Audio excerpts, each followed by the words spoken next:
আজকে আমি আর একটা রেসিপি নিয়ে আইছি। এখন আমের সিজন, তো আমি এই যে পাকা আম নিছি, পাকা আম দিয়ে আমের বড়া বানাবো। তাই আমটা ছুলে মিক্সারে একটু পিষাই নেবো ভালো করে, তারপরে চালের গুঁড়ি দিয়ে চিনি দিয়ে মাখায় 10 মিনিট রেখে দেবো, তারপরে ভাজবো।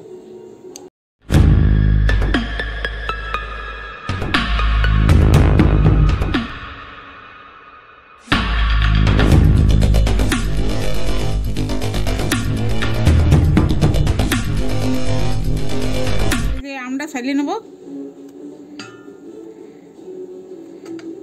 আম ছুলে তারপরে আমরা মিক্সারে পিষাবো, যাতে একদম হয়ে যায়, না থাকে আস্তে আস্তে না থাকে, আমে যেন ওই থাকে না, একটু কোনো কোনো আমে দাড়ির মতন থাকে। এই আমে তো থাকে না, এই যে বেগুন ভর্লি আম। কলার বড়া তো 12 মাসই খাওয়া যায়, আম তো আর 12 মাস পাওয়া যায় না, এই সিজনেই পাওয়া যায়। তাই আজকে আমের বড়া বানাবো। এই যে 2টো আম ছুলে নিছি আমি, 2টো আমই হয়ে যাবে। কাটিয়ে নেবো আমগুলো, এইগুলো পিস পিস করে, তারপরে মিক্সারে দিয়ে নেব। ঘষে নিলেও হয়, আমি ঘষে নেব না, মিক্সারে দিলে জলদি হয়ে যায়।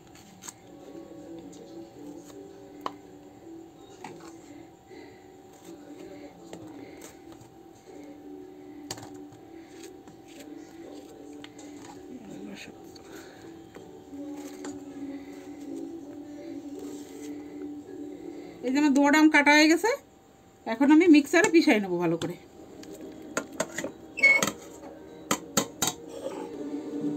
এই যে বন্ধুরা, এই দেখেন, এই যে আমটা ভালো করে পিষাই নিছি, ঢালে নেবো। এই যে একদম পিষানো হয়ে গেছে আমটা ভালো করে, আমটা ঢালে নিছি পুরো পিষানো আমটা। এখন দিয়ে দেবো চালের গুঁড়ি। এই যে 1 বাটি দিচ্ছি পয়লা, লাগলে আরও দেবো।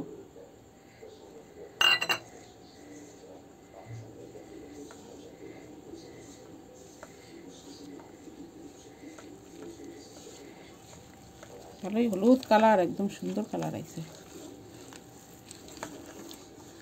একটু শক্ত শক্ত করে মাখাই নেব, শক্ত শক্ত করে মাখাই নিলে একটু ভালো হয়। আর অল্প তো আদা বাটি লাগবে। আর এরকম লাগতেছে বেসনের ভিতরে কতগুলো হলদি দেবে। হ্যাঁ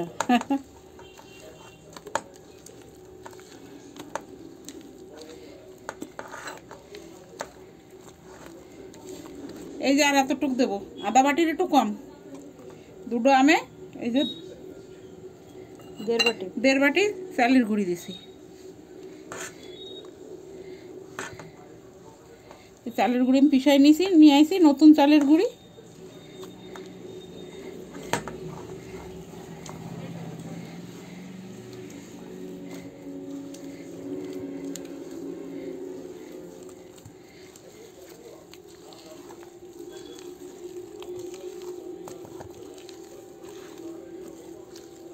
এই যে এখন চিনি দেবো, চিনি স্বাদ অনুসারে দেবো,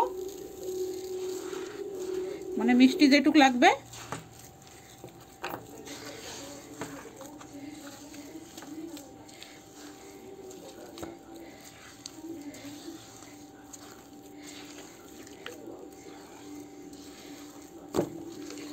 ভালো করে মাখায় 10 মিনিট রেখে দেবো। 10 মিনিট রেখে দিলে চালের গুঁড়োটা ভালো ভিজে যাবে, তাহলে ভাজলি একদম নরম নরম মস্ত অনেক সুন্দর হবে। আর যখন তখন ভাজলি ফলবে না, কেন কি চালের গুঁড়োটা ভেজবে তো। চালের গুঁড়োটা ভালো ভিজে গেলে যে কোনো জিনিস মাখায় রেখে দিলে, যে কোনো জিনিস, ওই আটাটাও আমরা মাখায় রেখে দিলে রুটিটা ভালো হয়, সব জিনিসেরই।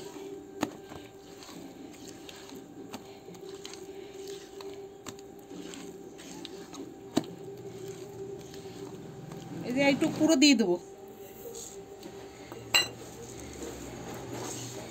একটু ভালো মিষ্টি হলে খাইতে ভালো লাগে। যে কোনো মিষ্টি জিনিস মিষ্টি হলেই ভালো লাগে, মিষ্টি কম হইলে আর খাইতে ভালো লাগে না। এরকম করে ভালো করে মাখাই থুই দেবো 10 মিনিট। 10 মিনিট ভালো করে ভিজে যাবে, তারপরে ভাজবো। খাইতেও ভালো লাগবে, মস্ত ফলবে, নরম নরম হবে মস্ত, চিনিটাও গলে যাবে আর চালের গুঁড়োটাও ফুলে যাবে।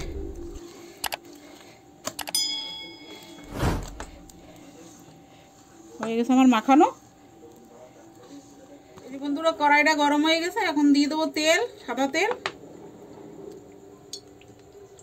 তেল একটু বেশি করে দেব, বেশি করে তেল দিয়ে ভাজলি ভালো হয়, অল্প তেলে ভাজলি ভালো ফোলে না, চিপকা চিপকায় থাকে।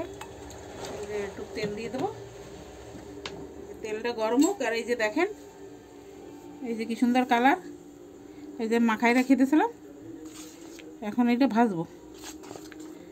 যে এখন এরকম লাগে, কাঁচা হলদি দিয়ে মাখায় রাখছে, কত সুন্দর দেখা যায় দেখতে। এখন এই আমের বড়াটা ভাজবো। আমার কাছে তো এটা শুধু শুধু খাইতেই ভালো লাগতেছে। কোনো কোনো সময় আমাকে খাওয়ার ইচ্ছা থাকলে আমরা কলা নিয়ে আসি, কলার বড়া ভেজে খাই। শীতকালে পিঠা বানায়, তেলের পিঠা, পাটিসাপটা, কি কুলি পিঠা, চুষি পিঠা, তারপরে বিষ পায়েস, এসব তো চালুই থাকে। কলার বড়া তো বছরে কয়বার খাওয়া যায়, আমের সিজনে তো খালি একবারই খাওয়া যায় আমের বড়া। তা আমি আজকে আমের বড়া বানাবো। ভালো তেলটা গরম হয়ে গেছে বন্ধুরা, এখন আমি এই যে দিয়ে দেবো বড়া, আমি এই চামচ দিয়ে দেবো।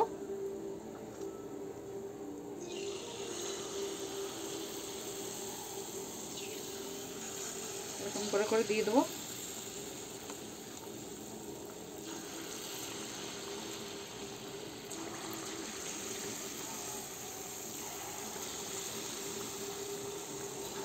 গ্যাসটা কমাই দেবো, তো লাল লাল হয়ে যাবে একদম। কম আঁচে ভাজলি ভালো হবে, নয়তো উপর দিয়ে লাল লাল হয়ে যাবে। চিনি দেওয়া থাকে তো, এই জন্য জলদি লাল এসে যায়। মিঠা মিষ্টি জিনিস জলদি লাল এসে যায়। এক এক চামচ করে দিয়ে দেবো, আর হাত লাগাবো না, বাস আর দেবো না।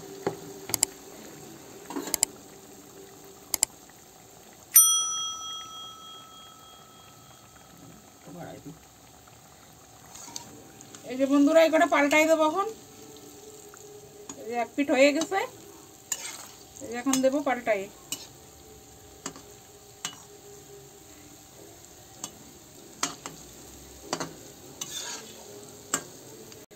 এই দেখেন বন্ধুরা কি সুন্দর ফুলে গেছে, আর এই যে নরম কি সুন্দর, একদম তুলতুল নরম,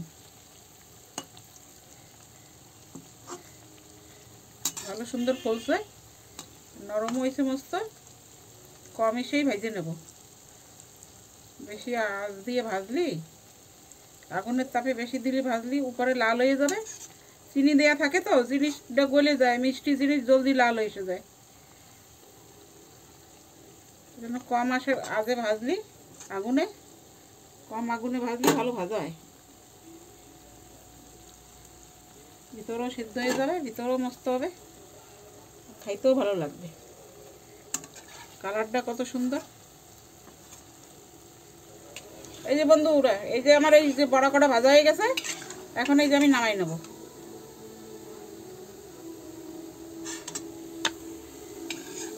এই যে বড়া কটা সব ভাজা হয়ে গেছে, একদম ফুলে গেছে, ভালো করে ভাজা।